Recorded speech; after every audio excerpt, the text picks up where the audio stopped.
Who will be the next leader of Taiwan? The regional leadership election will take place on Saturday, January the 13th. According to senior administration officials, U.S. President Joe Biden plans to send an unofficial delegation to the island following the race. In response, China urges the U.S. to stop intervening in the elections in any form and stop sending wrong signals to separatist forces advocating Taiwan independence. So what is happening on the ground at the moment? Why do the majority of the island's residents want change after 8 years of Tsai Ing-wen, the leader of the Democratic Progressive Party, or DPP? Welcome to a special edition of The Point with me, Li Xin, coming to you live from Beijing.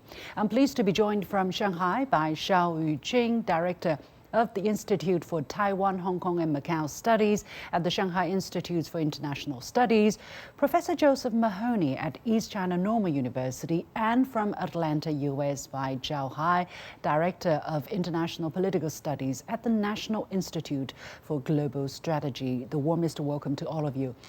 Shao Yuqing, let me go to you first. Could you help us understand some of the basic information concerning this race?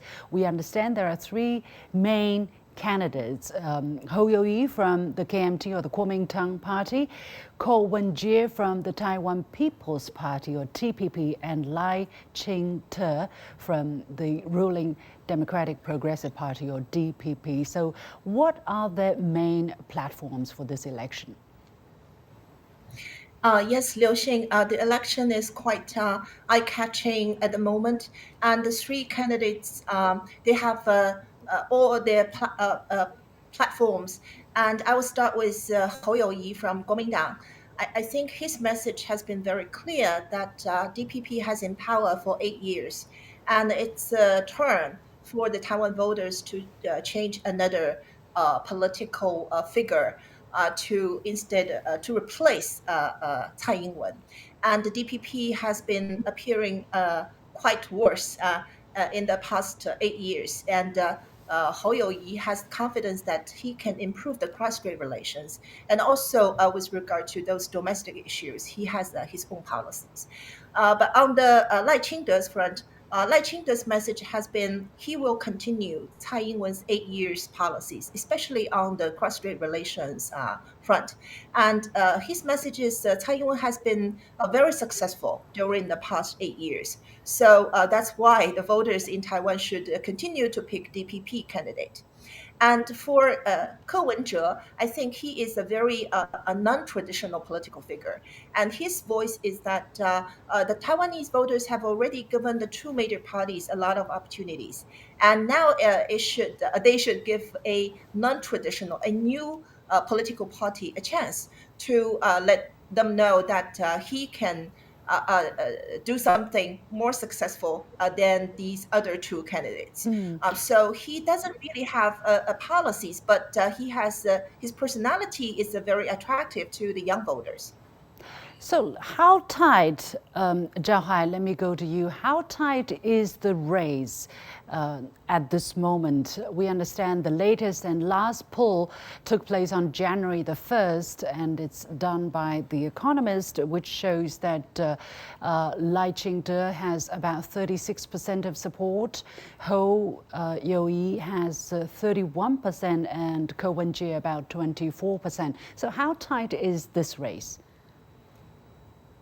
Well, this is getting tighter actually, because according to Taiwan election regulation, you cannot publish polls 10 days before the election. So by January 3rd, there's no more polls coming out. And the latest poll shows that there's, you've said that the latest poll shows there's only 5 points between the leading party DPP candidates and the KMT candidates.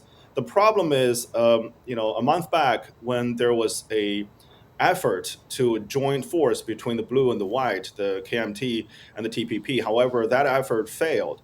If they join force, maybe they will now be in majority or in the leading position. However, now because that force has been split, the blue is still behind the green.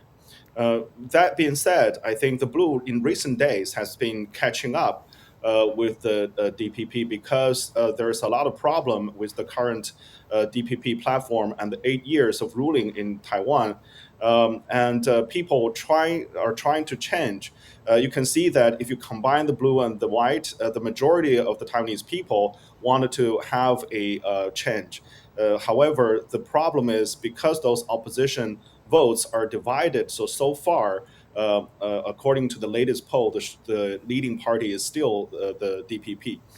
The final result is still in question because it's getting very close, probably within statistical error. So the final results, we still have to wait and see. Well, for those people who are not very familiar with the politics on Taiwan, the green is the DPP, which is the ruling party, who favor not so close relationship to the mainland. The KMT is the party which is more how should I say, more closer, let's say, warmer towards relationship with the mainland. They are represented by the colored blue, and then the TPP, which is the third party, they are represented by the color white. Now, the blue and white alliance is off the table, and the fate is clear as to who's going to win out, whether the blue or the green, or maybe the white. But let's talk about their different attitudes on the issue of cross-strait relations. Professor Mahoney, let me go to you here. It's interesting that the Green Camp, or the DPP, represented by Lai Ching-te and Xiao Bing-king, which is his running mate, they held a presser for international press on Tuesday, January the 9th, during which Lai said he had no plans and there was no need to declare Taiwan independence. But he also said Taiwan is already a so-called sovereign independent country. Why has he chosen this particular moment to say these seemingly contradictory words to the world? Well, 2 points. If one says there's no need to declare independence because one is already an independent and sovereign country, then one must ask what qualifies sovereignty and independence.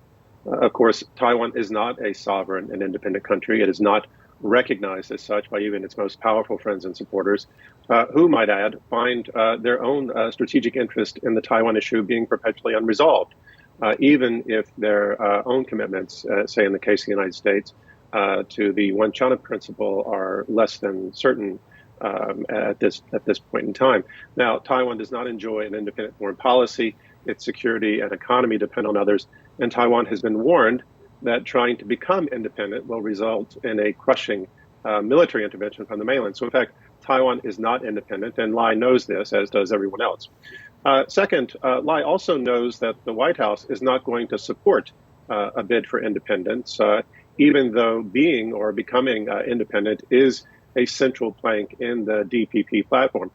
He also knows that many voters are worried that he might act rashly if elected. So he's playing a word game, telling his independence-minded supporters that Taiwan is already independent, don't worry, but also telling possible swing voters also not to worry, that he won't really change the status quo. So it's probably the most effective political message he can offer presently, and hope to therefore sustain or widen the lead over the KMT. Xiao Yuqing, what is your take on the same question? Why do you think the DPP couple now choose this moment to hold a press conference to the world? Are they talking to the United States? And then how do you interpret the kind of convoluting message they are sending? I think DPP, Lai Ching-te and Xiao Meiting, they are not only talking to the United States, but also to the allies of the U.S., because they understand that it's Biden administration's policy, because U.S. is now working very closely with its allies, especially the allies in the region, like Japan, South Korea, and other allies. So DPP would like to make this kind of impression by the voters that we have got the support from the international community.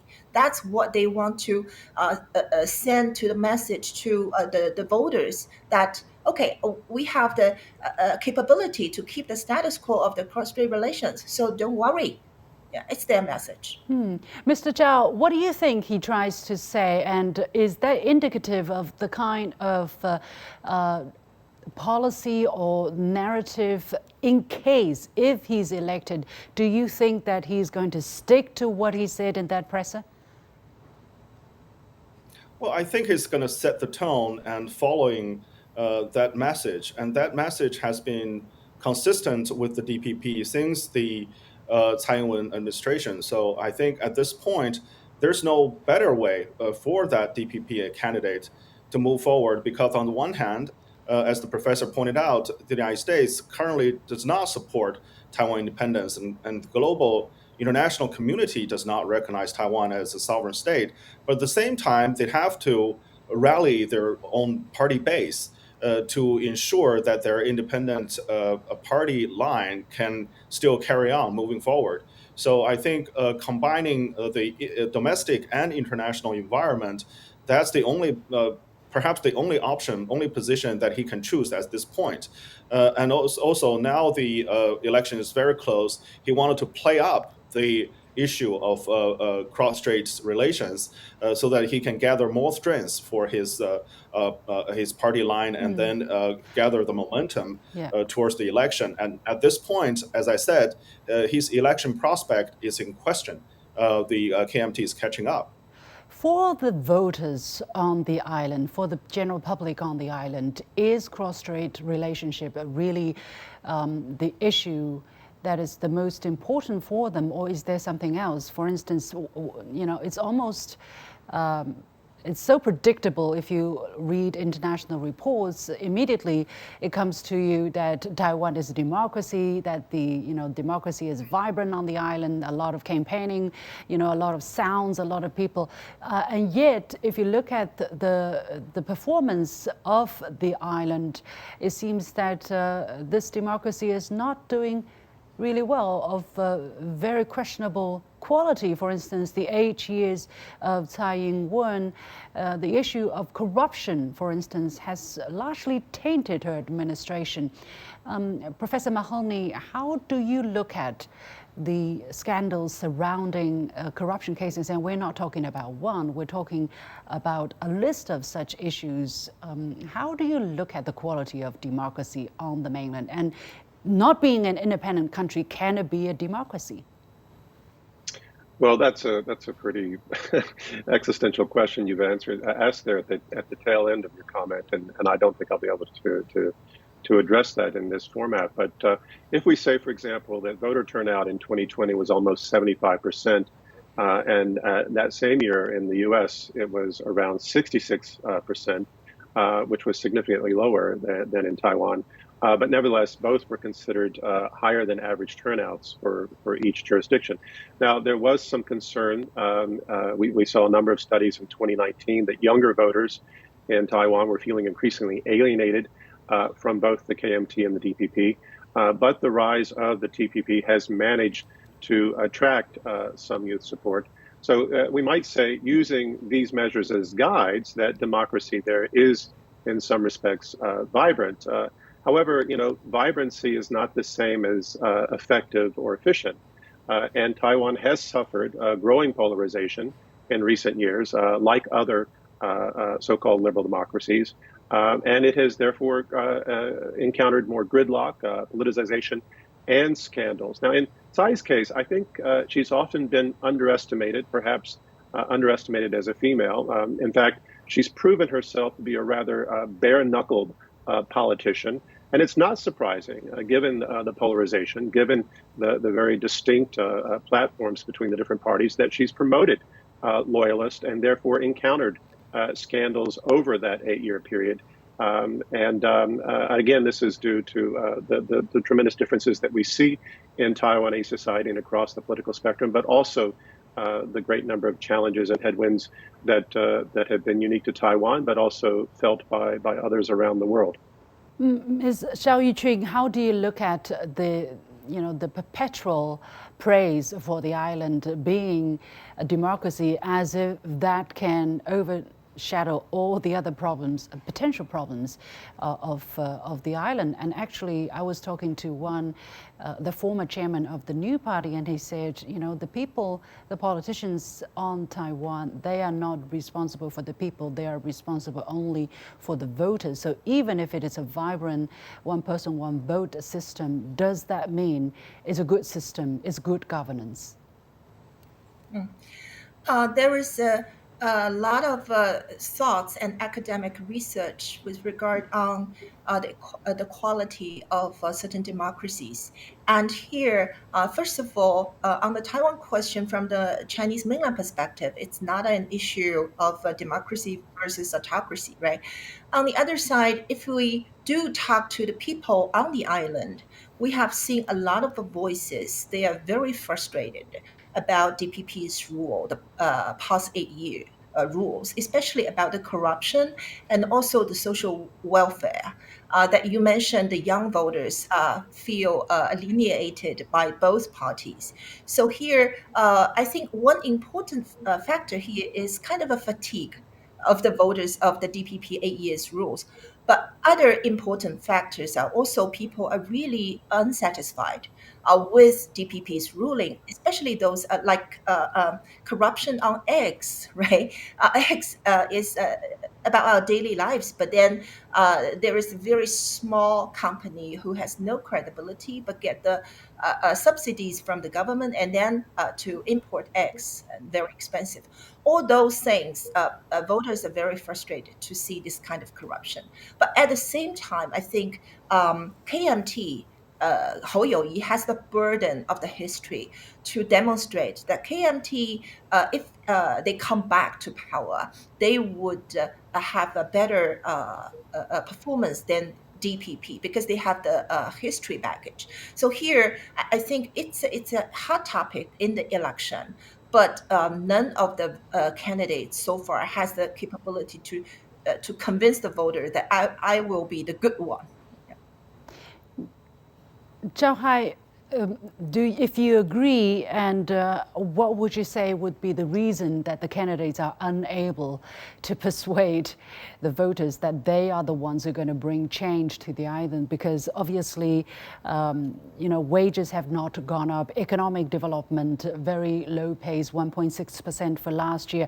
And literally, if you think about only 40%, less than 40% support the current administration. That means 60%, the great majority of people on the island want change. So why, and yet it seems that the confidence in the KMT is not that strong either. Why are they not able to win the trust of the people?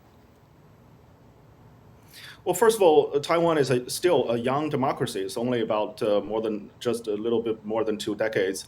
And their system is not that mature, and it's in the process. Right now, the problem is that from the very beginning, there's two line of thinking or two major models in that democracy. One is the continuous argument of identity. And DPP is every single time playing up the issue of identity, playing mainland and Taiwan against each other and trying to benefit from that issue. And the other one, of course, is day-to-day administration issue, whether or not that democracy can maintain and improve livelihood on the island. And on that second issue, DPP has completely failed. It is a very corrupt party after taking power. It has been monopolized power and using that to benefit their own party members. And people know that. That's why majority of Taiwanese people wanted the party to change and wanted to have a different leadership. However, at this point, because first of all, there's always almost close to 1/3 of the voter population strongly support that identity politics. So it's very hard to dismantle that. And because of the current election system, that the first position will take over the power. So even though DPP seems to be in minority, but as long as they maintain leading position, they will continue to take that power.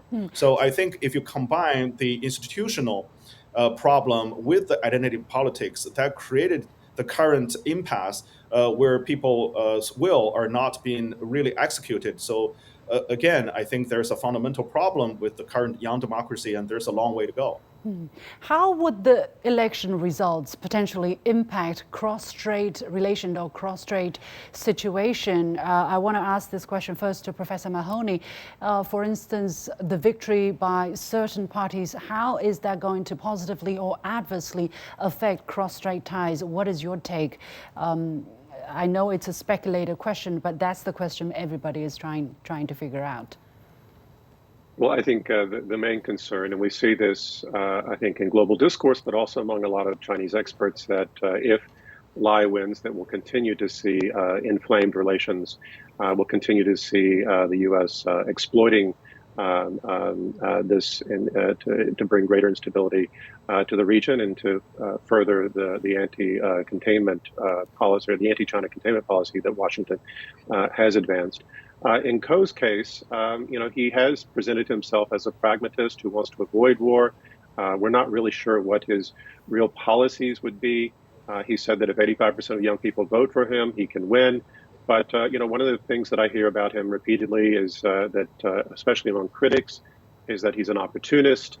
They question his true political values and how he might respond to crises that could happen in cross-strait relations, including those that might be instigated by the U.S. Now, in Ho's case, he's nominally committed to the One China principle per the old KMT platform, and thus disagrees with Beijing over who and how China should be governed. But generally, we've seen KMT candidates more conducive to positive cross-strait relations. He's had to hedge this narrative a bit to compete with Lai's independence message, but I think most people view him as being the more reliably favorable of the three with respect to cross-strait relations. So on Tuesday, head of the International Department of the Communist Party of China's Central Committee, Liu Jianchao, delivered a speech at Council on Foreign Relations in the United States. Now, when asked about the mainland's reaction should the DPP win, or should Lai Ching-te win, he said China's position on the Taiwan question remains clear, strong, and unchanged. So that's what I'm going to tell you at this moment. Xiao Yuqing, how do you interpret his sense? How will the mainland react if this is speculation, I clarify once again, if the DPP candidates win out? Yes, if the DPP candidates win the election, I think Beijing's position has been very clear, just as you said, what Liu Jintao said at CFR event. Because Lai Ching-te's history records has shown that he is a independent worker, Taiwan independent worker, and also his current policy platform just continues Tsai Ing-wen's two-state framework. When you say independent worker, what exactly do you mean by that? Because if we look at his personal political history, he supports Taiwan independence from the very beginning until now. So Beijing has been very clear that he is this kind of a person, and so we don't expect any wait and see period if he wins the election from the Beijing side. So it's what really do you mean a kind by of that? do you mean that the Beijing will take some action if he wins, or they will be depending on what he says, what he declares, or what policies he starts to make, Ms. Xiao?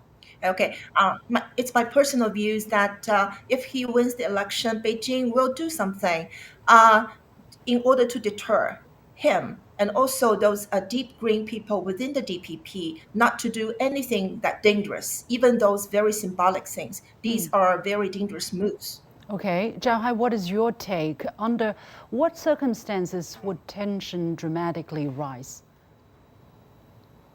Well, first of all, I agree that historically and until most recently, Lai has been seen as a practical, so-called practical pro-Taiwan independence worker.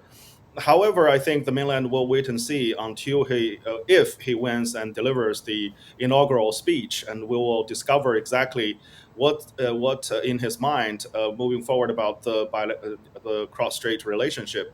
And before that, I don't think China will take any rush move, particularly on the military side across the Taiwan Strait. However, if he insists on moving radically towards independence and abandon not only the previous Taiwan political agenda, but also move towards more radical, like pro-independence agenda, then I think you will see that the mainland will take a very resolute action to deter, and also, if needed, ultimately to reunify Taiwan. So at this point, I think it's very critically important for all the candidates, for all the parties, to make sure that the One China principle is not breached after the election.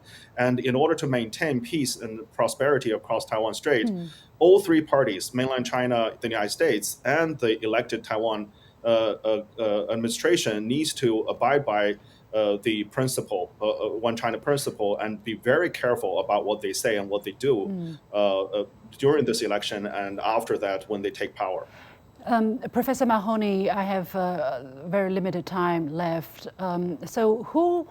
In whose court would the ball be? Now, as I said, according to a Reuters report, an American official said Washington does not take sides in the election, does not have a favorite or preferred candidate, and yet they announced they will send an unofficial delegation, including former senior officials, to Taiwan following the election. They already made that clear. So in whose court will the ball be, and what would be the United States' reaction? Well, I think the main concern is that given what's different between now and the previous election in Taiwan is the fact that the U.S.-China relationship has been so incredibly politicized, and it's been something that the two major parties have been fighting over themselves, even though they're both relatively anti-China. They're trying to compete with who can be the more anti-China. So I think the concern is if Lai wins and then he goes against what he's recently said about independence and tries to declare it in some way, then this could become a political issue in the United States, and we could see Republicans and Democrats fighting over whether or not to support, and this could become a defining issue in the presidential campaign. And I think this is one of the reasons why we saw this high-level official from China going to the White House in the last couple of days to try to talk through some of these issues. Now, if we say who does Washington favor, who is Washington? Is it the conservative Republican cabal controlling the House? Is it the anti-China hawks in the White House? Surely there are different leaders who favor different candidates. If we understand Washington to narrowly represent U.S. strategic interests, then we might expect them to favor Lai. However, third, I think, Lai has some leverage over the U.S. He can, for example, push forward some sort of independence effort and watch it become a campaign issue, which would create a lot of problems for Biden, which I don't think Biden wants. Now, I do think it's necessary for Biden to say that he's going to send this group that isn't really an official group. If he doesn't say this now, then he will have to face the prospects of Republicans sending groups, Republicans from the House and others, which would be further destabilizing. Well, we have to leave it there. We'll keep a close watch on the situation. We'll talk about it in, I'm sure, next week at the top of the week. Many thanks to my guest, Xiao Yuqing, Director of the Institute for Taiwan, Hong Kong and Macau Studies at the Shanghai Institute for International Studies, Professor Joseph Mahoney at East China Normal University, and Zhao Hai, Director of International Political Studies at the National Institute for Global Strategy. With that, we come to the end of this special edition of The Point with me, Lu Xin. As always, you can follow me on Facebook and Twitter using the handle Lu Xin in Beijing. On behalf of the whole team, thank you for watching. We've got the point.